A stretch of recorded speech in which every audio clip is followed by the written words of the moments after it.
अस्सलाम वालेकुम नाजरीन, मैं मोहम्मद इब्राहिम अब्बासी हूँ और आप देख रहे हैं मेरा यूट्यूब चैनल। अगला हफ्ता इस्लामाबाद हाई कोर्ट से जो है वो बड़ी खबरों का जो है वो हफ्ता हो सकता है। इमरान खान के कुछ केसेस वहाँ पे लगे हैं और दीगर केसेस बड़े अहम जो हैं वो इस्लामाबाद हाई कोर्ट की कॉल जो आज आई है उसके अंदर जो है वो शामिल है। इसके साथ साथ इलेक्शन कमीशन ऑफ पाकिस्तान से जो है वो बड़ी खबरें आ सकती हैं। वो कोई बड़ी खबरें क्या होंगी इसके हवाले से हम बात करेंगे। सबसे पहले हम बात करें इलेक्शन कमीशन की। इलेक्शन कमीशन जो है उसने ये फैसला करना है मखसूस नशिस्तें जो है वो किस जमात को देनी है। इसके हवाले से बहुत सारी जो है वो मीटिंग हुई है, 8 से 9 मीटिंग जो है वो हुई है, जिसमें स्पीकर कौमी असम्बली, स्पीकर पंजाब असम्बली और स्पीकर KPK असम्बली के जो खतूत थे उनके ऊपर जो है वो मीटिंग की गई। ये फैसला किया गया जराये के मुताबिक ये मखसूस नशिस्तें हैं ये पाकिस्तान तहरीक इंसाफ को देनी चाहिए और क्योंकि सुप्रीम कोर्ट का फैसला इसके ऊपर जो है वो आ चुका है। इसमें 2 वजाती फैसले भी जो है वो आ चुके हैं, जिसमें कहा गया कि ये मखसूस नशिस्तें पाकिस्तान तहरीक इंसाफ को मिलनी चाहिए और जो नई तरमीम की गई है एक्ट के अंदर या कानून के अंदर, इलेक्शन एक्ट के अंदर, उसका असर इस फैसले के ऊपर नहीं होगा। लिहाजा सुप्रीम कोर्ट ऑफ पाकिस्तान की बाइंडिंग जो है उनका जो फैसला है सुप्रीम कोर्ट का वो बरकरार रहेगा। दूसरी तरफ जो इलेक्शन कमीशन ऑफ पाकिस्तान की तरफ से जो वो चैलेंज किया गया है या इसको नजरसानी अपील जो है वो दायर की गई है सुप्रीम कोर्ट के अंदर, वो भी फिलहाल अभी समाज के लिए मुकर्रर होती नजर नहीं आ रही, क्योंकि वो जो मामला है ये मामला जो है वो आईनी बेंच का है। आईनी बेंच जो है इस सारे मामले को देखेगा।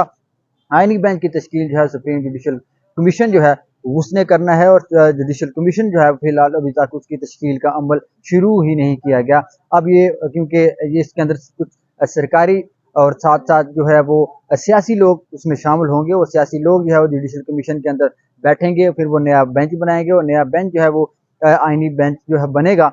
वो जो है वो मुकदमा जो होंगे आईनी नोयत के, कानूनी नोयत के, उनको समाज के लिए मुकर्रर करेगा। फिलहाल अभी तक ऐसे असरात नजर नहीं आ रहे कि इलेक्शन कमीशन ऑफ पाकिस्तान को कोई रिलीफ मिलता नजर आए सुप्रीम कोर्ट से। अलबत्ता अब फैसला जराये के मुताबिक उन्होंने कर चुका है कि वो कर चुके हैं कि फैसला जो मखसूस नशिस्तें हैं वो पाकिस्तान तहरीक इंसाफ को मिलेंगी। अब उनको नोटिफिकेशन कब होगा, ये मुमकिन है कि इस हफ्ते तक या अगला जो हफ्ता आ रहा है उस हफ्ते में उनका नोटिफिकेशन भी जारी कर दिया जाए, या फिर अगर उसको फैसले को चेंज करना चाहते हैं या फिर उसके अंदर कोई तरमीम होगी, ये भी देखना होगा इलेक्शन कमीशन इसके ऊपर क्या फैसला करती है। अलबत्ता जराये के मुताबिक जो इससे पहले जो मीटिंग हुई, जो इजलास हुए मखसूस नशिस्तों के हवाले से, जिसमें कौमी असम्बली के स्पीकर, पंजाब असम्बली के स्पीकर और KPK असम्बली के स्पीकर की जानब से खत लिखा गया कि ये मखसूस नशिस्तें जो है वो KPK असम्बली के मुताबिक पाकिस्तान तहरीक इंसाफ को मिलनी चाहिए, क्योंकि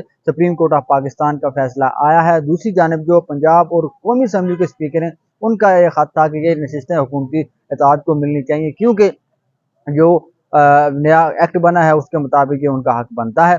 अब देखते हैं सारे मामले के अंदर जो है वो इलेक्शन कमीशन इस हफ्ते में क्या कारनामा सर अंजाम देता है, क्योंकि पहले भी इलेक्शन कमीशन के ऊपर बहुत सारी तनकीद पाकिस्तान तहरीक इंसाफ की जानिब से या दीगर जो हल्के इंडिपेंडेंट हल्के वो करते रहे हैं कि इलेक्शन कमीशन ऑफ पाकिस्तान, खास सुप्रीम कोर्ट हो या कोई और अदारा, कि इलेक्शन कमीशन ऑफ पाकिस्तान अपनी बुनियादी जिम्मेदारी पूरी करने में जो है वो नाकाम हुआ है।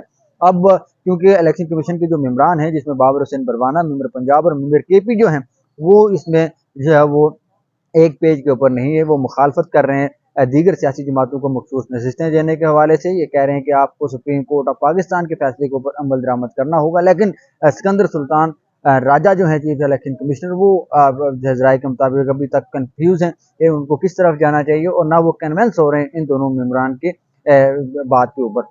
अब ये दूसरा इलेक्शन कमीशन के पाकिस्तान के पास फैसला है, वो फैसला ये है कि जो इस्लामाबाद के तीनों हल्के हैं उनके इलेक्शन ट्रिब्यूनल की तब्दीली की जो दरखास्त है नून लीग की उम्मीदवारों की, उसके ऊपर उन्होंने फैसला करना है। गुज़िश्ता हफ्ते तीनों दरखास्तों के ऊपर, जिसमें अंजम वकील खान साहब की दरखास्त थी, राजा खुर्रम नवाज साहब की दरखास्त थी और डॉक्टर तारक फजल चौधरी साहब की दरखास्त थी, उसके ऊपर जो है वो दलाइल सुनने के बाद इलेक्शन कमीशन ऑफ पाकिस्तान ने जो है फैसले महफूज कर लिए तीनों दरखास्तों के ऊपर। अब ये फैसला इस हफ्ते जो है वो मुमकिन है। अब इसमें साथ साथ इसको अगर हम लिंक करें इस्लामाबाद हाई कोर्ट के अंदर, इस्लामाबाद हाई कोर्ट में जो chief justice of Pakistan, chief justice of Islamabad high court का फैसला था कि रिटर्न बैक कर दिया गया था, ये इलेक्शन ट्रिब्यूनल के फैसले को वापस इलेक्शन कमीशन को भेज दिया गया था ये केस। उस फैसले को चैलेंज किया गया था पाकिस्तान तहरीक इंसाफ के उम्मीदवारों की जानिब से। वो केस जो था वो इंट्रा कोर्ट अपील जो थी वो लगी थी इस्लामाबाद हाई कोर्ट के डिवीजन बेंच के ऊपर 31 तारीख को, जिसमें जस्टिस मियां गुल हसन औरंगजेब और जस्टिस अरबाब मोहम्मद तारिक साहब उसके जो है वो बेंच में शामिल थे। हैरान कुन तौर पर आज जो कॉल लिस्ट मैंने अपडेट की उसको देखा तो वो नो स्कोप लिस्ट में डालकर उसको जो है वो मनसूख कर दिया गया। बेंच की अनअवेलेबिलिटी की बुनियाद के ऊपर जो है वो उसको तब्दील किया गया है। एक जज जो है वो मौजूद नहीं है, जिसकी बुनियाद के ऊपर ये केस अगले हफ्ते जो है वो समाज के लिए मुकर्रर नहीं होगा। इस तरीके से इस्लामाबाद हाई कोर्ट की जानिब से एक किस्म का टाइम मिल गया इलेक्शन कमीशन ऑफ पाकिस्तान को वो देखे, उन्होंने मखसूस जो ट्रिब्यूनल के हवाले से जो है वो क्या फैसले करने हैं। अगर ये समात हो जाती, मुमकिन है कि इलेक्शन कमीशन ऑफ पाकिस्तान को जो है वो फैसले से रोक दिया जाता, या फिर कोई और जो है वो मामला हो सकता था, या जैसे तारिक महमूद जहांगीरी साहब को काम करने की इजाज़त दी जाती chief justice of Islamabad high court के फैसले को जो है वो मुअत्तल करके। लेकिन ऐसा नज़र नहीं आ रहा है इस हफ्ते के अंदर। इसके साथ साथ जो इस्लामाबाद हाई कोर्ट के अंदर दीगर बड़े अहम केसेज हैं उनके ऊपर हम अगर बात करें तो उसमें कल जो केसेस की समात होगी जिसके अंदर नईम अहमद यासीन सहाफ़ी हैं, उनकी बाजियाबी के हवाले से दरख्वास्त दायर की गई थी उनकी अहलिया जो है सैरिश बानो की जानिब से, लेकिन वो बाजियाब होकर घर आ चुके हैं। चीफ जस्टिस अमर फारूक साहब के पास ये दरख्वास्तें लगी थी, 3-4 समातें हुई, उन समातों के दरमियान वो घर नहीं पहुंचे, लेकिन ये दरख्वास्त जो है वो कल समात के लिए लगेगी।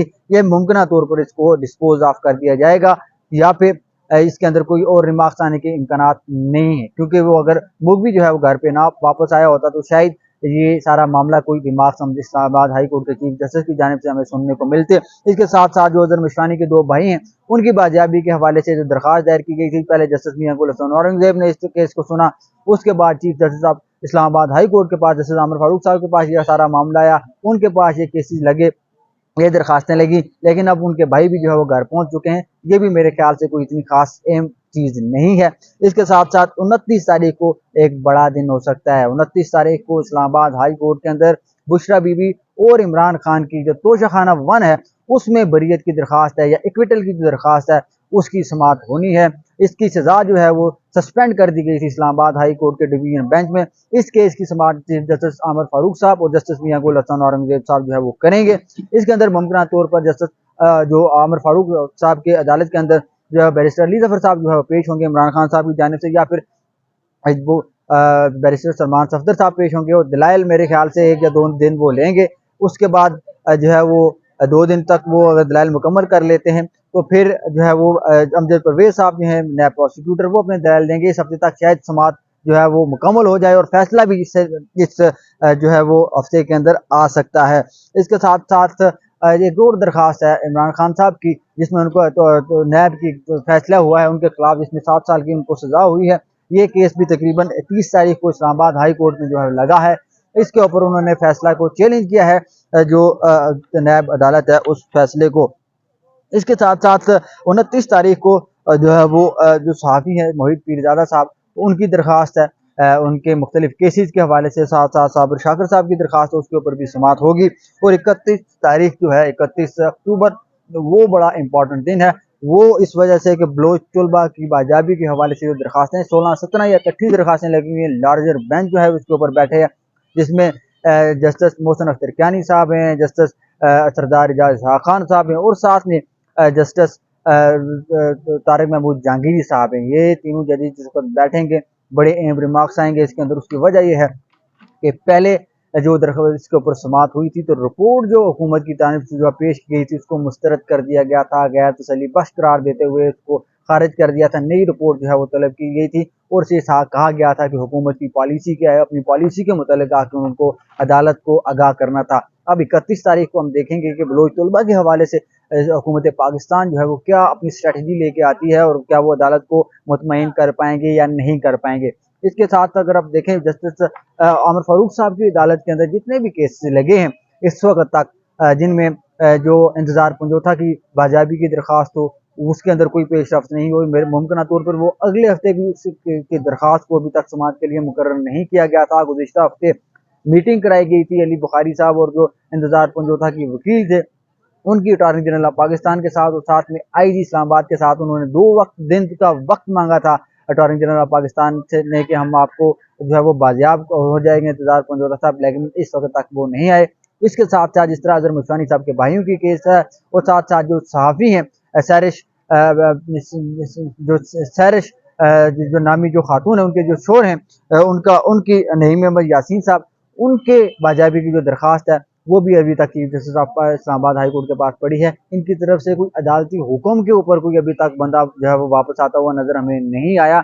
अलबत्ता जो वक्त इतना जरूर दे दिया जाता है chief justice Islamabad high court की जानिब से कि इतने वक्त के अंदर हुकूमत जो है या अदारे जो हैं वो अपने आप को सेफ रखते हुए जो बंदे को अपने मकासद पूरे करने के बाद वापस भेज देते हैं। अब अगला हफ्ता जो है वो बड़ा इंपॉर्टेंट हो सकता है, खासतौर पर इमरान खान साहब के लिए। शायद इमरान खान साहब को बरीयत भी मिल सकती है तोजा खाना के अंदर, या फिर उनका जो सज़ा है वो बरकरार रहेगी। इसके मतलब मजीद हम आपको आगाह करेंगे। अगले व्लॉग तक हमें इजाज़त दीजिए। अल्लाह।